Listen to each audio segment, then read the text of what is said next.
Power came back on in Paoli Wednesday around supper time, 3 days after a tornado tore through the small town south of Bedford.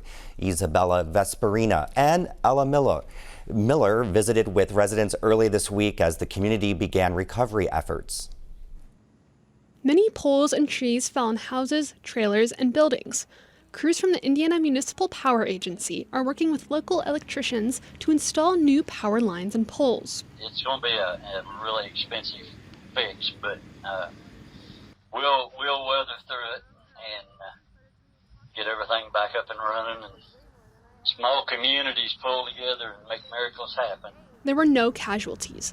The few injured that were admitted to the hospital have already been released. Even though restaurants have been shut down, they have set up grills to cook food for the workers for free. Alfredo Guevara, restaurant manager of El Compadres, says he is lucky his restaurant did not suffer much damage. He is happy to do his part to help the community recover. We try to help to the community because the community they try to help support to the business all the time. So this is the time I try to give my part to them. But I mean, that's the only thing I can do for them right now. William Windhorst is owner of Windhorst for the Home Furniture Store on the Paoli Square. He says neither his store nor his house have power. 9 trees fell around his house. He has been using a generator to charge phones and run the refrigerator. We're working together, doing things in the yard, cleaning up debris, and it's actually works, getting some technology out of the way and become a family and enjoy the time together.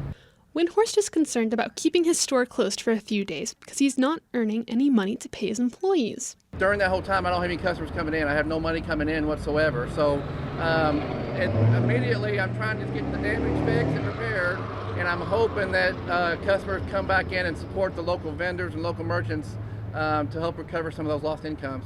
Paoli was hit by a 100-mile-per-hour EF1 tornado and a 95-mile-per-hour EF1 tornado on Sunday night. It will take months to repair the roofs, warehouses, gutters, signs, and houses that were damaged. This is very rare in August. I can never remember going on a tornado survey in my 20 years in Louisville, ever, in August. This is a minimum month. For Indiana News Desk, I'm Isabella Vesperini.